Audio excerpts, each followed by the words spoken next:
ब्रह्मचर्य से बड़ी कोई तपस्या नहीं है। देखो, यहां संकोच का त्याग होकर चर्चा हो रही। आप असत आचरण करने में संकोच करें, लेकिन असत आचरणों से कैसे बचा जाता है उन युक्तियों में संकोच मत मांगे। महादेव जी कहते हैं ब्रह्मचर्य अर्थात वीर्य धारण करना महान उत्कृष्ट तप है, भगवत प्रसन्नता का प्रधान हेतु है। इससे बढ़कर कोई तपश्चर्या तीनों लोकों में प्रसिद्ध नहीं है।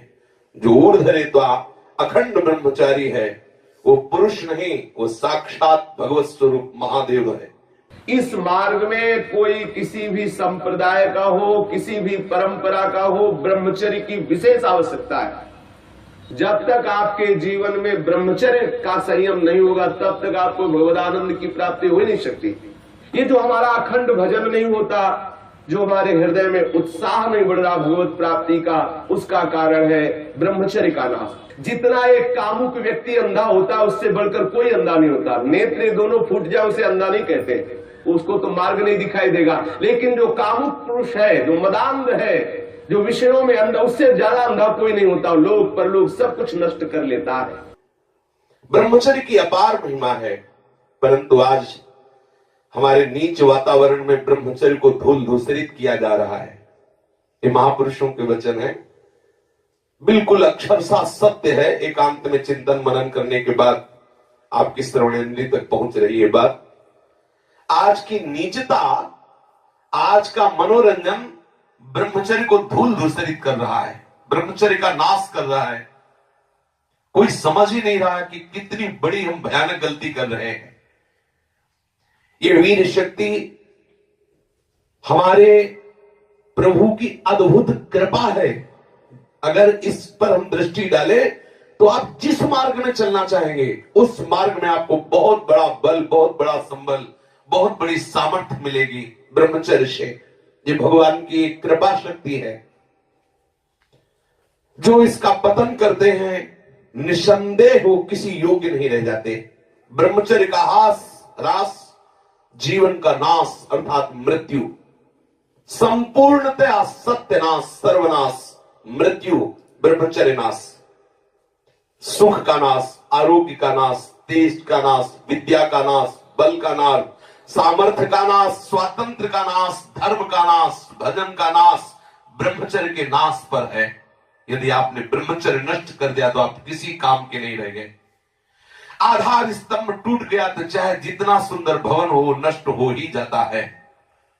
धर्मनाश होने से संपूर्णतया नाश माना जाता है। जिसका ब्रह्मचर्य नाश है वो कभी भी धर्म से युक्त नहीं रह सकता। हमारे स्वास्थ्य की संपूर्णतया वृत्तियों को बिगाड़ देने वाली एक चेष्टा है। मरणम बिंदु पातेन जीवनम बिंदु धारणात्। ये भगवान शंकर का अमिट सिद्धांत है कि जो वीर के साथ खिलवाड़ करता है वो साक्षात मृत्यु का वर्ण कर रहा है। जो वीर को रोकता है, धारण करता है, वो अमर है, वो भगवत स्वरूप हो जाता है। ब्रह्मचर्य ही जीवन है और ब्रह्मचर्य का नाश ही महान मृत्यु है। ब्रह्मचर्य ही स्वस्थता है, ब्रह्मचर्य का नाश ही महान रोगों का निमंत्रण है। जो अपने इस जीवन शक्ति, वीर शक्ति को नष्ट करते हैं उनका लक्षण है वो चिड़चिड़े स्वभाव के हो जाते हैं। थोड़ी सी बात में बहुत गर्म हो जाते हैं, दूसरों को अशांत बना देते हैं, खुद अशांत बने रहते हैं। थोड़ी थोड़ी बात में वो बहुत बड़े अपवित्र कार्य कर बैठते हैं। जिन्हें ब्रह्मचर्य व्रत रखने की बात जिनके जीवन में आए वो महाक्रोधी हो जाते हैं, ईर्ष्यालु हो जाते हैं, पापात्मा बन जाते हैं और घोर विषयों के गुलाम बन जाते हैं। जैसे जैसे उनकी जीवनी शक्ति नष्ट होती वैसे वैसे उनको लगता है कि विषय में सुख और है, इससे नहीं तो इससे, ऐसी वासना बढ़ करके उनकी महादुर्गति हो जाती है। यदि आप अपनी इंद्रियों को नियंत्रित नहीं किए, आपने अपने को संयम में नहीं रखा तो सबसे बड़ी मूर्खता कर रहे हो। आप ठगे गए, अपने आप से आप ठगे गए। सावधान, जिसने अपनी इस जीवनी शक्ति का अपव्यय कर दिया उसका जीवन नष्ट हो जाता है, कुछ भी करने लायक नहीं रहता। वो केवल एक नाटक होता रहता है, अंदर अंदर उसको वही चिंतन चलता रहता है उसी विषय सुख का। और अवसर आने पर ना प्रगट में अवसर ना आया तो चिंतन मात्र से। देखो, इस शरीर में कहीं भी वीर की शक्ति की थैली नहीं है, जैसे पित्त की थैली, ऐसे ऐसे अलग अलग, ऐसे कहीं भी कोई कोष नहीं है। कोई ऐसा शरीर में स्थान नहीं है जहां से आज भी डॉक्टर ऑपरेशन करके निकाल सके कि देखो ये वीर शक्ति का स्थान है। हर नस नाड़ी में वो व्याप्त शक्ति है। जब आप मन से संकल्प करते हैं उसी समय वो पूरे शरीर से संचित होकर एकत्रित हो जाती है। उस एकत्रित होने वाली नाड़ी का नाम है मनोवाह। और जिस समय आपने कामुकता पूर्वक संकल्प, आगे वर्णन आएगा, संकल्प किया उसी समय आप बेकार हो गए। वो भले किसी कारण से बाद में वो शक्ति नष्ट हो, लेकिन बेकार आप उसी समय से हो गए। इसलिए सावधानी पूर्वक गंदे क्रियाएं, गंदे लोगों का संग और गंदे विचारों को अपने अधीन किया जाए। ब्रह्मचर्य के अभाव में हृदय सूखने लगता है। भगवत प्राप्ति की क्या, संसार की उन्नति की भी भावना नहीं रह जाती। लोक परलोक सब उजड़ा हुआ नजर आता है। जो ब्रह्मचर्य छीण करता है उसकी स्मृति का नाश हो जाता है, नेत्रों में कम दिखाई देने लगता है और लघुशंका के साथ वीर शक्ति का स्खलन होने लगता है। वो जान नहीं पाता, उसकी जीवनी शक्ति नष्ट होने लगती है। वो बिना किसी कारण अशांत बना रहता है, लाखों चिंताएं उसके मन में डुलने लगती है, वो दुर्बल होने लगता है, बड़ा निद्राल का वो वशीभूत हो जाता है। जरा सा निद्रा आ रही, जरा में हम तो देखते हैं लोग बैठते ही सोने लगते हैं और मोटापा बढ़ जाता है, आलस्य बढ़ने लगता है, उदासी आने लगती है, हृदय में घबराहट पैदा होने लगती है, श्वास अवरोध होने लगता है, कष्ट से श्वास या श्वास तीव्र गति से चलने लगती है, यक्षमा हो जाता है, पृष्ठशूल रोग हो जाता है, कटिवात हो जाता है, शिरोवेदना बढ़ने लगती है, जोड़ों में दर्द होने लगता है, दुर्बल हो जाता है और निद्रा के समय उसका जो शक्ति है वो क्षीण होने लगती, बह जाती, उसको पता ही नहीं लगता। मानसिक अस्थिरता, विचार शक्ति की दुर्बलता, ये भयानक भयानक कमजोरियां उसके जीवन में प्रकट हो जाती है, जो इसे मनोरंजन समझता है। सावधान, अगर आप अशांति से हटकर शांति में जाना चाहते हो, दुख से बचकर महासुख का अनुभव करना चाहते हो, तो ब्रह्मचर्य पर दृष्टि दीजिए। ब्रह्मचर्य चारों पुरुषार्थों का, धर्म अर्थ काम का मूल है। ब्रह्मचर्य भोग और मोक्ष प्रदान करने वाला है। वीर अनंत अनमोल सिद्धि है। इसी वीर के बल से जिस देवता को चाहो तुम अधीन कर सकते हो, उसके नाश से तुम पूर्ण पतित नीच बन सकते हो। बिना ब्रह्मचर्य धारण किए हुए कोई पुरुष कदापि किसी भी श्रेष्ठ पद का अधिकार नहीं प्राप्त कर सकता। वीर भ्रष्ट पुरुष कदापि पवित्र नहीं, कदापि धर्मात्मा नहीं, कदापि महात्मा नहीं हो सकता। वो दंभ और पाखंड भले कर ले। बिना ब्रह्मचर्य के प्रत्यक्ष इंद्र भी तुच्छ है, पद दलित है। साधारण मनुष्यों की तो बात है क्या, परमार्थ के पथ पर या व्यवहार के पथ पर जिधर भी तुम जाना चाहते हो, अति आवश्यक है ब्रह्मचर्य। समस्त विद्याओं की सूक्ष्म रहस्य को प्रकाशित करने वाला ब्रह्मचर्य, समस्त वैभवों की सिद्धियों को प्रकाशित करने वाला ब्रह्मचर्य, समस्त सौभाग्य का उदय करने वाला ब्रह्मचर्य। ब्रह्मचर्य सर्वश्रेष्ठ मंत्र है, ब्रह्मचर्य सर्वश्रेष्ठ तपस्या है, ब्रह्मचर्य सर्वश्रेष्ठ बल है, स्वतंत्रता है, महान उन्नति है। ब्रह्मचर्य ही हमारी संपूर्ण सिद्धियों का एकमात्र बीज है, रहस्य है। जो साधक या जो गृहस्थ 20 वर्ष अगर गृहस्थ में जाना है तो 20 वर्ष तक किसी भी स्थिति में ब्रह्मचर्य नष्ट नहीं होना चाहिए। यदि ब्रह्मचर्य नष्ट करते हैं तो वो गृहस्थी के योग्य नहीं रह जाते। उनके घर में भ्रष्टाचार होता है, संतानें भी होती है तो वही होती है जो किसी योग्य नहीं रहते। शास्त्र के सिद्धांत से चलने वाले उपासक को, अर्थात भगवत प्राप्ति के मार्ग में चलने वाले उपासक को चाहिए, अगर वो गृहस्थ है तो जब ब्याह हो उसी के बाद शास्त्र मर्यादा से ब्रह्मचर्य खंडित करे, ये उसका उपासना का स्वरूप ही माना जाएगा। लेकिन यदि वैरागी है, भगवत मार्ग का पथिक है, तो अष्ट मैथुनों से बचे। गृहस्थ हो तो उचित संतानोत्पत्ति के लिए भगवत प्रार्थना से युक्त होकर, हे करुणा निधान, मैं आपकी आज्ञा का पालन करने के लिए अपने ब्रह्मचर्य को क्षीण करता हूँ। आपकी कृपा प्रसाद से मैं आपकी प्राप्ति के लिए गृहस्थ धर्म रूपी पूजा आपको स्वीकार करने के लिए प्रार्थना करता हूँ। प्रभु, ये पूजा है, आप स्वीकार कीजिए। वो गृहस्थ धन्य है जो ब्रह्मचर्य पूर्वक संतानोत्पत्ति की क्रिया करके भगवान की आराधना करता है। जो विरक्त संपूर्ण रूप से ब्रह्मचर्य है उसको विशेष साधना नहीं करनी पड़ती, अपने आप भगवती स्मृति अखंड होने लगती है, क्योंकि महाआनंद स्वरूप ब्रह्मचर्य है। महाआनंद, आप सोच भी नहीं सकते कि ब्रह्मचारी को कितना आनंद होता है। जो ब्रह्मचर्य धारण करता है उससे अपार आनंद, अपार सुख प्राप्त होता है।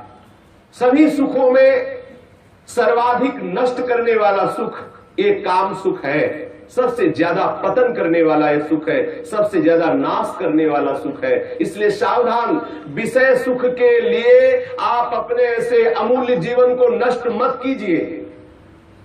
पहले जो गृहस्थ जन होते थे ब्रह्मचर्य, 25 वर्ष तक तो सब कोई ब्रह्मचर्य रहता था, चाहे वो गृहस्थ हो, चाहे वो विरक्त में जाना हो, चाहे वो जिस मार्ग में जाना हो। 25 वर्ष तक तो सबकी नींव ब्रह्मचर्य से युक्त होती है। अब 25 वर्ष तक तो हजारों दुर्गति हो जाती है, क्योंकि ऐसे ऐसे साधन चल चुके हैं, ऐसा कुसंग हो चुका है, वो दृश्य देख देख करके उनकी भावनाएं दूषित हो गई, वो अपने को नष्ट कर लेते हैं। फिर क्या रह गया जीवन? ये अमूल्य मनुष्य जीवन किस काम का रह गया? जब 10 वर्ष ब्रह्मचर्य रहकर भगवत भजन करके संतान उत्पत्ति करते थे तो उन माताओं के गर्भ से कोई भगवत प्राप्त करने वाले साधक पैदा होते थे, या कोई महावीर पैदा होते थे जो देश की रक्षा के लिए अपने प्राणों को समर्पित कर देते, जो समाज को सुख पहुंचाने वाले ऐसे बालक पैदा होते थे। ब्रह्मचर्य के बिना पूर्ण, चाहे गृहस्थ हो चाहे विरक्त हो, कोई भी हो, वो पूर्ण पशु जीवन है, पूर्ण पशु जीवन है। सांसारिक व्यक्ति बनकर के मत अपने जीवन को नष्ट करो, आप अपने हाथों से अपना नाश कर रहे हो। ध्यान रखो, ये गलती जो तुम कर रहे हो ये आपको दोबारा मनुष्य जीवन मिलने वाला नहीं है। ऐसी गलती करके तुम्हें बहुत पछताना पड़ेगा। मौज मस्ती, लोग काहे की मौज मस्ती? धर्म मर्यादा का नाश करके, गुरुजनों की बनाई हुई शास्त्र मर्यादा का नाश करके तुम सुख प्राप्त कर सकते हो। कुछ समय मिला, कर लो जो करना है। ऐसे भयानक रोग पैदा होंगे कि मरोगे, कोई पानी देने वाला नहीं मिलेगा। ये सब नाटक भूल जाएगा। इसलिए शास्त्र और गुरु की बनाई हुई मर्यादा के अनुसार चलो, तो ही संसार में भी तुम सुख का अनुभव, जहां नहीं है सुख वहां भी अनुभव कर सकते हो, यदि शास्त्र और गुरु की मर्यादा से युक्त रहोगे, उनके बनाए हुए विधान के अनुसार चलोगे। ये जो आजकल सब चल रहा है ना, ये बहुत हानिकारक है। जिसके जीवन में छोड़ दो, जो अब जिनका ब्याह हो गया वो अपने पति को छोड़ करके दूसरे पतियों के पुरुषों की तरफ कामुक दृष्टि से देखती है, जानते उनकी क्या दुर्गति होती है?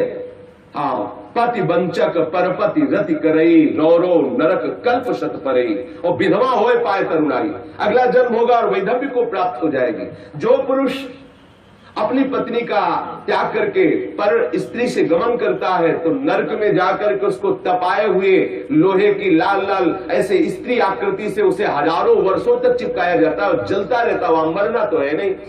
ऐसा मत सोचो कोई देख नहीं रहा। जैसी थरिवंश नरक गति दुर्भर यम द्वारे कटियत नख छीके, वहां ऐसा हिसाब है कि कहां छीका, किस लिए छीका, और आपकी नाक काट दी जाएगी।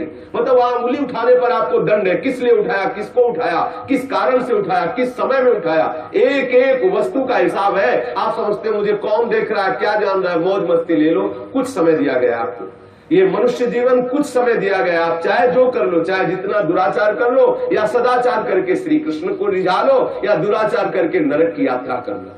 बहुत सावधान। यहां वर्णन कर रहे हैं महापुरुष जन कि जो जीवन में ब्रह्मचर्य शक्ति है, जिसे शुक्र कहते हैं, जिसे वीर शक्ति कहते हैं, इसका जो नाश करता है वो भयानक रोगों से ग्रसित हो जाता है। इसका एक नियम है, गृहस्थ धर्म का नियम है। इस पर हमारे शास्त्रों में सब वर्णन, इसीलिए सत्संग करना चाहिए। अब क्या है, आज मनोरंजन, लोगों को रिझाना, वक्ताओं को पसंद आ गया है और जो श्रोता है उनको वही पसंद आता है। थोड़ी देर चटकीली बातें की, संगीत बजा, नाचे कूदे, घर गए, बोले कथा सुन के आए हैं। कथा का तात्पर्य, सत्संग का तात्पर्य आपका कुसंग का त्याग हो जाए। आप जो दुर्गुण दुराचार प्रवृत्तियों में रत है उनका त्याग हो जाए, उससे सत्संग। मानो सत्संग सुन के आए तो आपको थोड़ी देर तो खो जाना चाहिए। दूसरे को अपने आप पता लगे कि ये सत्संग सुन के आ रहा है, खो गया। अपने अंदर की कमियों को देख देख करके वो रो रहा है, हे करुणा निधान, मैं इतना नीच हूं, अभी तक तो मैं जान ही नहीं पा रहा था कि ये गलतियां हैं, मैंने कितनी गलती की, हे करुणा निधान, अब मुझे इन गलतियों से उबारो। सत्संग वो वस्तु है जो अपनी ब्रह्मचर्य शक्ति को नाश करता है तो उसकी शारीरिक शक्ति नष्ट हो जाती है, चेहरा पीला होने लगता है, चेहरे में झुर्रियां पड़ने लगती हैं, नेत्रों की शक्ति जाती रहती है, नेत्रों के आसपास नीली नीली रेखाएं प्रकट हो जाती है, आंखें धस जाती हैं और चेहरे में वो कांति नहीं रह जाती, अर्थात कांतिहीनता आ जाती है, याददाश्त नष्ट हो जाती है। वस्तु रख दी, भूल गए, कोई आज्ञा भूल गए। क्यों भूल गए? क्योंकि ब्रह्मचर्य नहीं, मेधा शक्ति क्षीण हो गई। भगवत स्मरण करोगे, कैसे भजन होगा? क्योंकि भजन वाली वस्तु तो आपने नष्ट कर दी। खिलवाड़ समझते हो क्या इससे? ये मनुष्य जीवन आपको मिला है भगवत प्राप्ति के लिए। सावधान, संतान भी प्रकट होगी तो महावीर और भगवान का प्रेमी महात्मा पैदा होगा यदि आप ब्रह्मचर्य से रहोगे। और कुमारगामी रहोगे तो अप्पू गप्पू पैदा होंगे, भी जूतों से मारेंगे आपको और बुढ़ापे में पानी नहीं देंगे, सड़ोगे ऐसे पड़े। जो सावधानी पूर्वक इसकी रक्षा नहीं करते उनको अनेक बार बड़ी बड़ी भारी विपत्तियों को भोगना पड़ता है। आप क्या समझते हो? जिस वीर शक्ति से ऐसे सुंदर संतान की उत्पत्ति होती है, उसी वीर शक्ति को आप मनोरंजन में नष्ट कर रहे हैं। ये हत्या है, हत्या। शास्त्र वर्णन करते हैं, आपको भोगना पड़ेगा उसका दंड। जैसे माताओं के गर्भ में पलते हुए शिशु को वो गर्भ हत्या जैसे पाप कर देती है, ऐसे पुरुषों को सावधान रहना चाहिए। संतानोत्पत्ति के निमित्त से किया गया ब्रह्मचर्य खंडित भगवत